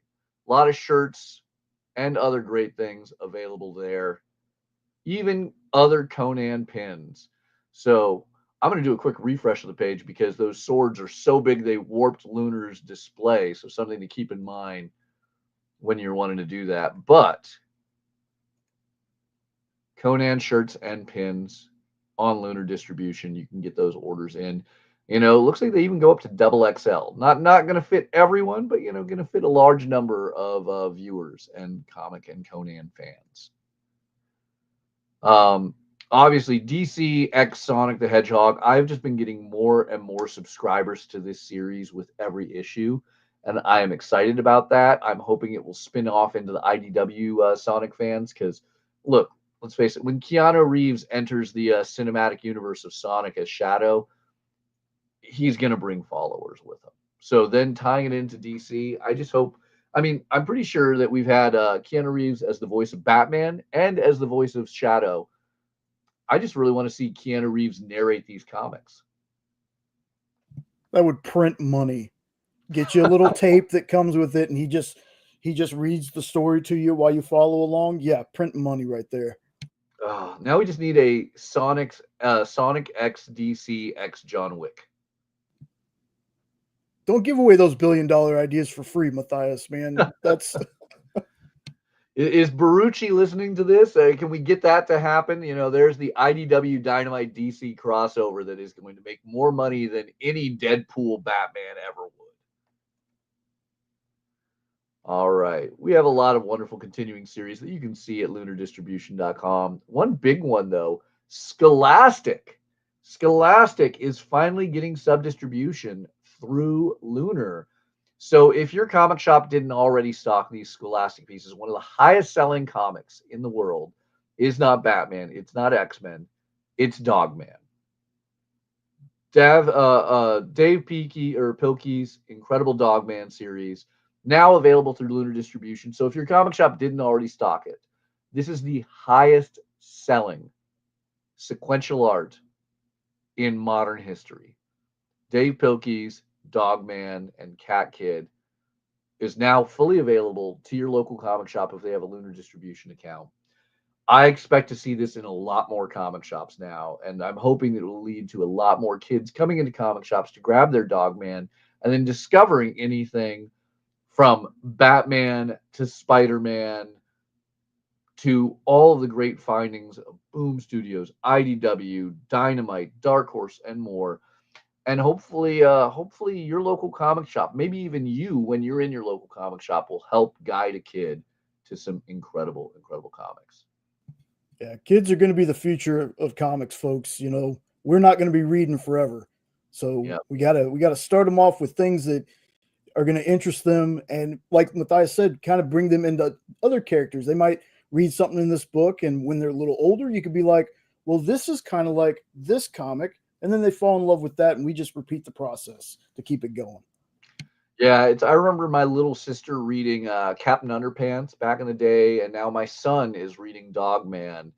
And it's a cool transition to watch as my little sister, now very much an adult fire chief, is reading DC and Marvel stuff, playing Marvel Rivals, and my son is getting more into reading, so hopefully he will move from Dogman into who knows what.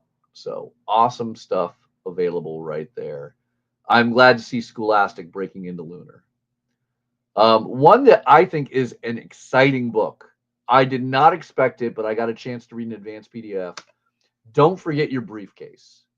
Don't Forget Your Briefcase talks about the fact that in America, wherever the president goes, the briefcase with the nuclear strike codes follows. But what happens if that briefcase falls in the wrong hands? And what if the wrong hands is as simple as a young 10-year-old boy? Now, that seems like it could be innocent, but it's always the question of who is around children. What potentially could be the twist? I can't spoil the last page, but let me tell you, this 10-year-old boy is not around the right people to have the nuclear strike codes of America in there. This is an amazing looking book. It has great interior artwork by Philip Sevy. I love that Marguerite Sauvage variant for the B cover, but this is going to be a crazy book. This is going to be an absolute crazy book. It has all of your favorite living presidents in there. Whether you're a fan of the Bushes, Clinton, Obama, Trump, all of them have cameos in this comic, amazingly. But it is set in a post-Trump era with a new president dropping the briefcase, quite literally, in a dark and twisted and utterly unexpected way, and what happens from that. So you don't have to worry about the politics of who the president you like or don't like is. They're not the president of this story.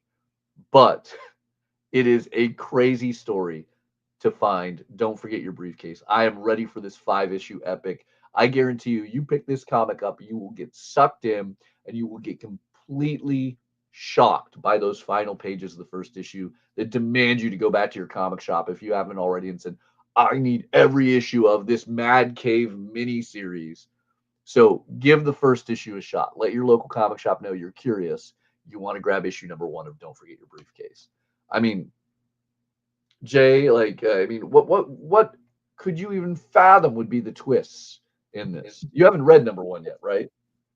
No, I had no clue of this book until you talked about it. I just put it on my list though, because folks, if Mathias gets excited about a book, it's kind of like when Kyle tells me I should read something, I make sure I write it down. So I'll definitely be checking this one out. Plus Mad Cave. I mean, Mad Cave puts out some quality stuff. So they have been on fire lately. Oh yeah. So I'll definitely be checking this one out. Yeah. Obviously, another one, Tony Fleeks and Trish Forstner with Farrell. You have all sorts of amazing continuing DC books, from Flash to Green Arrow to Green Lantern. I've been loving this. DC has been shoving out 1 million covers. They're the new Dynamite with 1 million covers, but they're all just beautiful pieces of art right there. Lots of fun. Meanwhile, the Spawn universe continues to expand with Gunslinger. In a moment, you're going to see Book of Nyx. All sorts of fun. That you can see all these great covers at lunardistribution.com. Half Valley Days and Cocaine Nights getting reprinted with a new publisher over at Keenspot. There, look at that. Beautiful. We talked about it. Hyde Street. Look at that Sean Von Gorman piece. Sean is such a great, I understand now why everyone is talking up Sean Von Gorman. Literally, I have heard his name from every retailer, from every, artist who's done a convention. Publishers and distributors love him. Sean Von Gorman is just wonderful. And those covers are awesome. I hope that your local comic shop gets them. I hope that you can afford to buy one. But remember, they have t-shirts, so you can just rock it out, wear these awesome t-shirts, and, promote Ghost Machine, Image, and Sean Von Gorman, as well as these delightful looking serials, if you want to grab one of those. Illuminati, also a book that has my attention. Charlemagne the God doing a comic with Brian Edward Hill. This is a very interesting one about a young girl who comes to LA after her sister, who is trying to be the big new pop star, passes away, and what happens from there. Great nod to I cannot remember. Was this a 50 Cent album cover? Do you remember? Ooh, it's been a while. Yeah, it was definitely maybe it was DMX. I mean, this album came out, I want to say 20 plus years ago. So definitely a great homage, but wonderful piece. Karen Grant doing a kick-ass job with that hip hop album cover homage, but Illuminati I think is going to be an interesting one too. DMX. It was DMX. DMX. DMX. Yes. DMX. There you go. Which works with the AWA logo, I gotta say. So it's three-letter covers. But all sorts of fun. By the way, if you have been missing Mark Spears Monsters, issue number 1 just recently had a great reprint. Now issue number 2 to catch you up. Keen Spot is blowing it up, whether it's Cocaine Valley or Hot Valley Nights, Cocaine Days, or whatever it was. Someone's going to shoot me from Keen Spot over that screw up. But anyway, Mark Spears Monsters getting another one. I don't know if you guys saw the number 1 in 25 is like almost a triple figure book now. So I can imagine the 1 in 20 on this second or this third printing number 2 is going to equally skyrocket. So pay attention to those. More Spawn with Medieval Spawn. Not to mention, we're having the Book of Nyx. I keep getting ahead on the Book of Nyx, but let's pause. The new history of the DC universe needs attention. New Gods getting a trade, that's great. But the new history of the DC universe by Mark Waid, because if there is any human being on Earth that can do the history of the DC universe, it's going to be Mark Waid. Marv Wolfman did a great job doing this in the 80s, but we've had over 40 years of DC history to add since Marv Wolfman's classic. Mark Waid getting Todd Knock and Jerry Ordway to do this. 90 years at this point, 90 years of history of the DC universe, and only Mark Waid can bring it to us. All sorts of great covers for this new 4-issue miniseries. Scott Koblish once again trying that record of how many characters can he shove on a cover. But even Ryan Sook doing a massive job.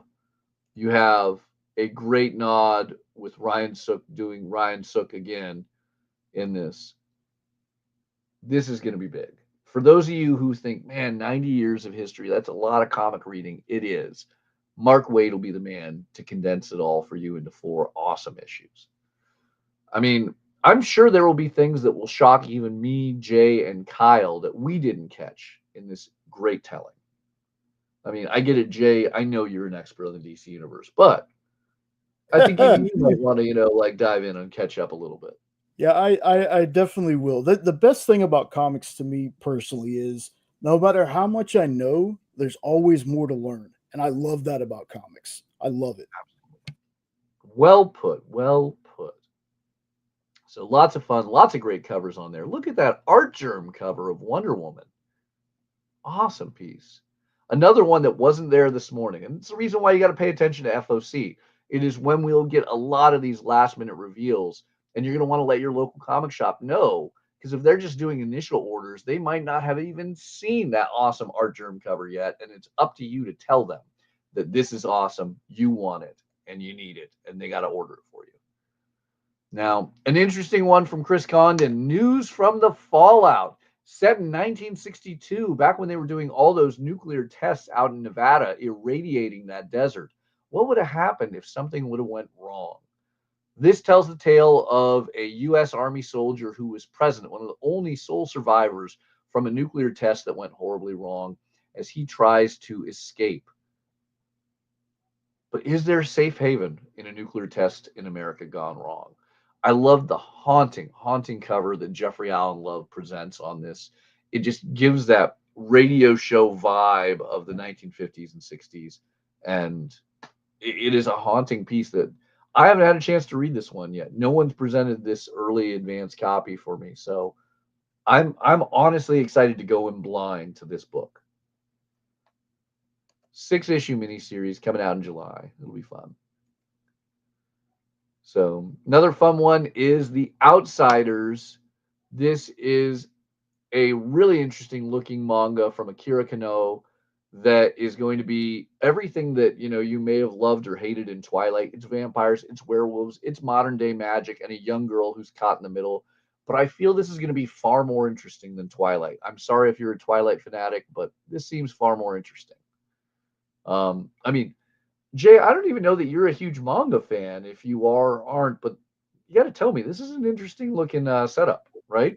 That is definitely a cool looking cover. My wife is more the manga fan. I like some of them, but I'm more of the, if you're going to get me into it, it's going to be anime. It's going to have to be visual watching it. But yeah, this cover is very interesting. Yeah. I mean, I'm not a huge fan that normally gets drawn into the young female protagonist caught between vampires and werewolves, but this might catch me. This might be the one that does it. So all sorts of fun that you can see at Lunar Distribution. So many items. Rockefellers, Rogue Sun, Image just constantly putting it out. Neil Gaiman with a new Conan cover. I mean, it's an old cover, but it's posthumously being released on a new book of Savage Sword of Conan. As we continue the fun of Patrick Zurcher, Fabian Nee says, I think Liam Sharp also has a story in this awesome Conan piece.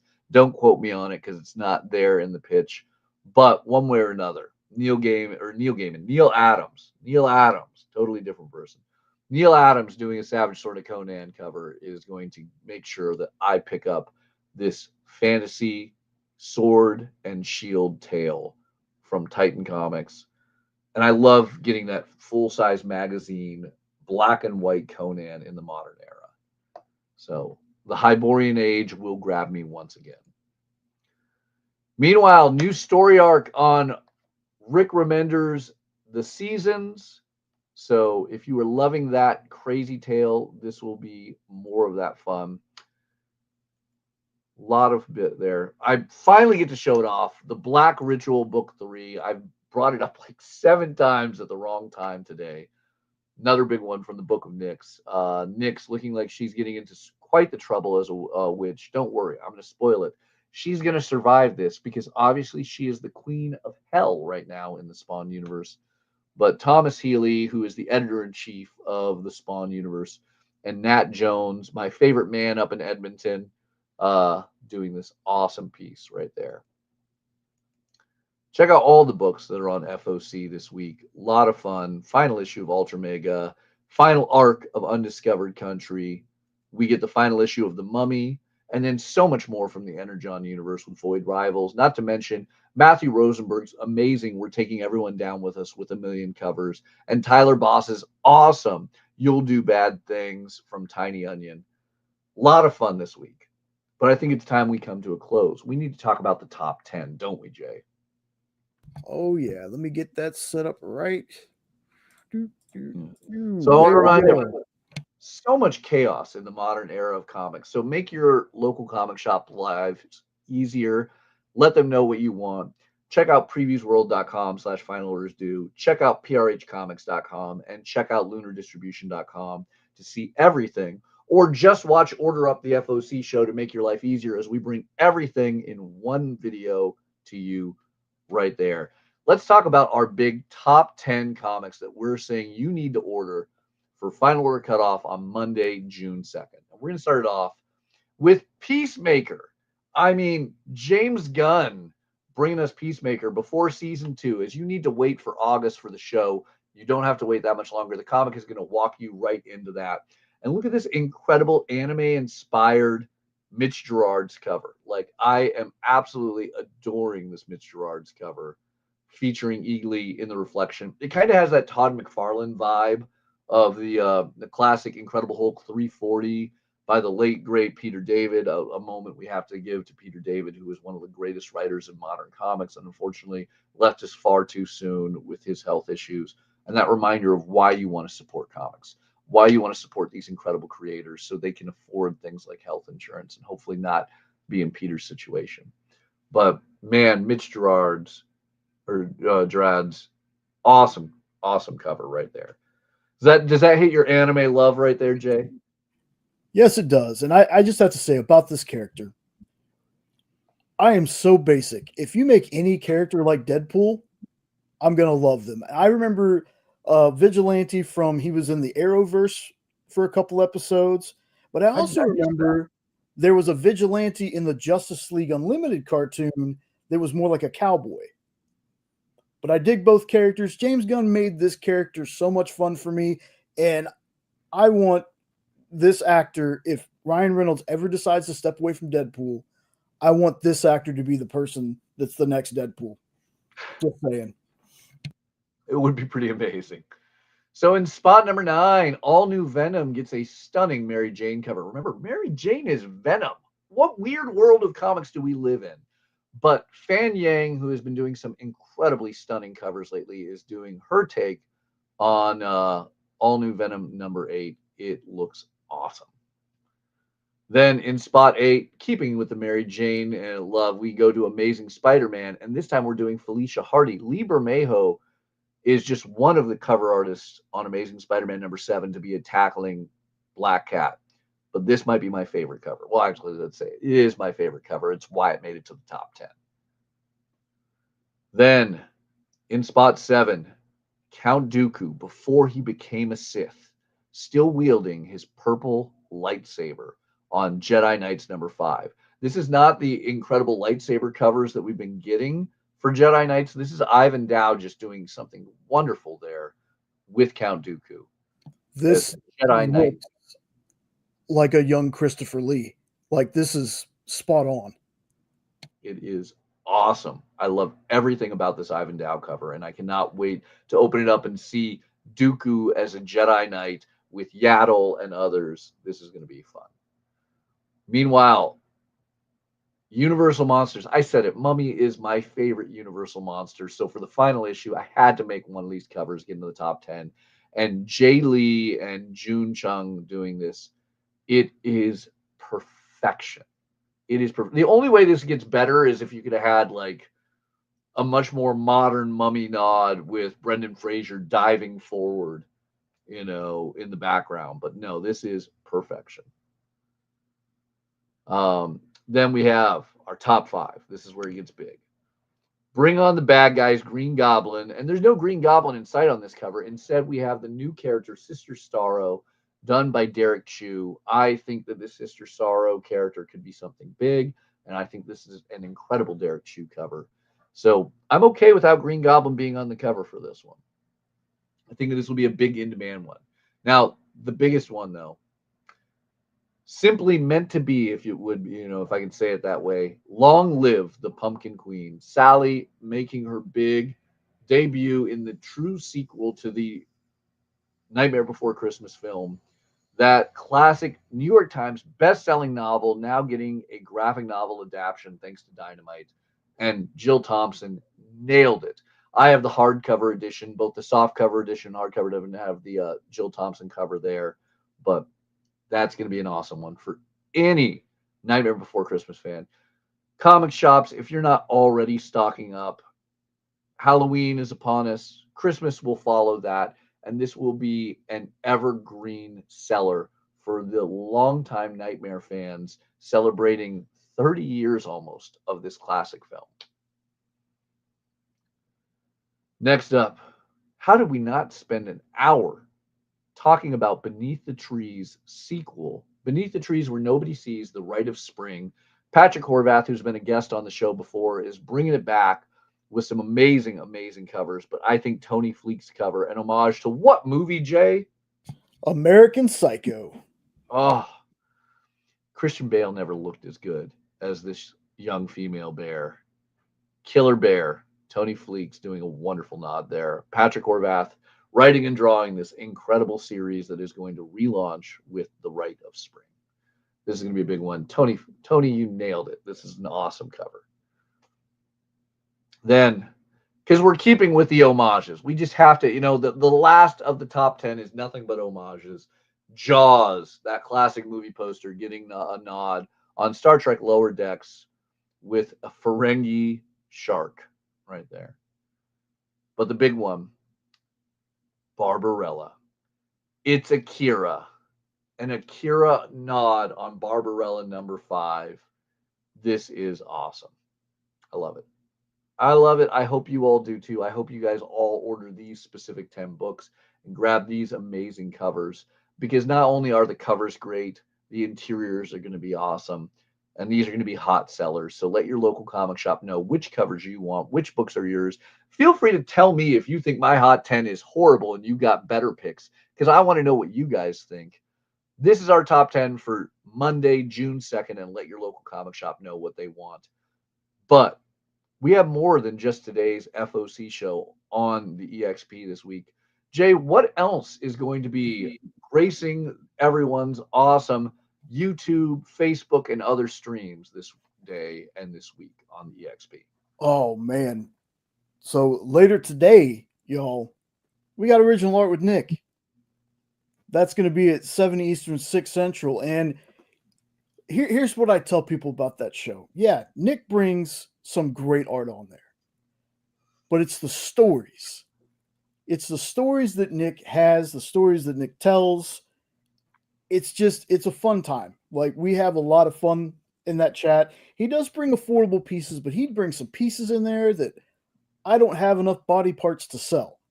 So he's got getting the organs out. They're worth more. My goodness, he has, and I can't wait for people to see this, a Mankind Sako. Yeah.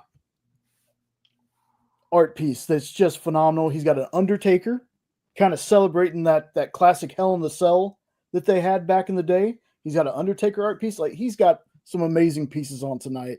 So be sure you check that out. And then at, getting my times right, 9 Eastern, 8 Central, we got Friday Night Live with the crew from Comics Unlimited, Nancy McCann from Cleveland, Tennessee. And then come back Monday, we will have Comic Collectibles at 6 Eastern, 5 Central. Oh, sometimes I forget. There's so many great shows, I forget the times. Times are constantly, you got East Coast, West Coast, all these, Mountain and Central times. It's easy to get confused on times. I can tell you that.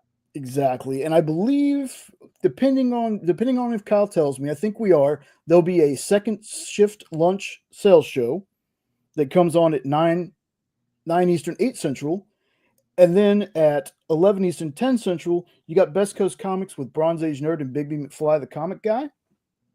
Then Tuesday, you got Minute to Skim It with Miss Jen and Shanice. That's at 7 Eastern, 6 Central. Then you have Welcome to Wonderland with Rich Davis at 8 Eastern, 7 Central. Then you have Kicking It with Honorary at 9 Eastern, 8 Central. Whew. Let's see. Then there's Wednesday. I'm almost there, folks. I promise. Wednesday, you have the 1 hour Comic Collectibles with Rex at 7 Eastern, 6 Central. Then you have the Kyle and J Q&A at 9 Eastern, 8 Central. Then Thursday, What's in the Box at 7 Eastern, 6 Central. The Geek Chat at 9 Eastern, 8 Central. Sketch Up with Mog and Mel at 10 Eastern, 9 Central. And then join us on Fridays, y'all. I've been posting, I've been putting stories, because even if I don't work the show, I try to wake up to watch it. 1 Eastern, 12 noon Central, you got Mathias and Order Up, and always a great guest, always a fun time. I love when Kyle's like, hey, man, can you work the FOC show today? I'm like, sure. So we love having you, Jay. Like, honestly, I love my Kyle, and I'm hoping he is healing right now and doing well and getting some actual rest. But we love having you, Jay. I got to have a huge thank you for helping produce the show, and a huge thank you to Sean Von Gorman. If you have not checked out The Pedestrian, you need to read this. Like, look at me just flipping through this amazing artwork. This is such an awesome comic. It is crazy good. And then on top of that, Sean's doing all those great Ghost Machines covers. He's got that Z2. So thank him for coming on. And remember, comic professionals, if you haven't already signed up, if you haven't already voted, go vote for the Eisners. I don't want to, just sway you towards this one, because my friend Tony has that awesome book, Uncanny Valley, competing against it. And there's so many amazing comics from DC and Marvel to Fantagraphics, Magma Comics, and more that have nominations. Even Oni Press has some great ones nominated for the Eisners. I know the judges did some amazing ones. From Aton to Rocco, there were some great judges doing some unbelievable nominations with some stunning, stunning pieces. Whether you were Scott Snyder to James Tynion, Sean Von Gorman and Joey Esposito to the incredible Tony Fleeks, and so many more. Oh, so many great books that are up for Eisners. I cannot wait to see how that is going to happen this July. But yeah, a lot of great books also on FOC this Monday, June 2nd. Make sure you check those 3 websites out. Make sure you watch through the show. If you missed any of it, you can rewatch us. That's one of the great things about this show. It has a lot of value on the rewatch all the way through Monday. And a huge thanks once again to Kyle and to Jay for getting this incredible show put together. I could not do this. I'd be talking to a wall right now if it wasn't for Jay and Kyle making it so this streams so wonderfully week after week. All right. Huge thanks, Jay. You want to wrap us up and bring it close so we can get ready for Nick's art show later today. Join the party. Head over to our link tree to find all the links for everywhere the experience is all the time.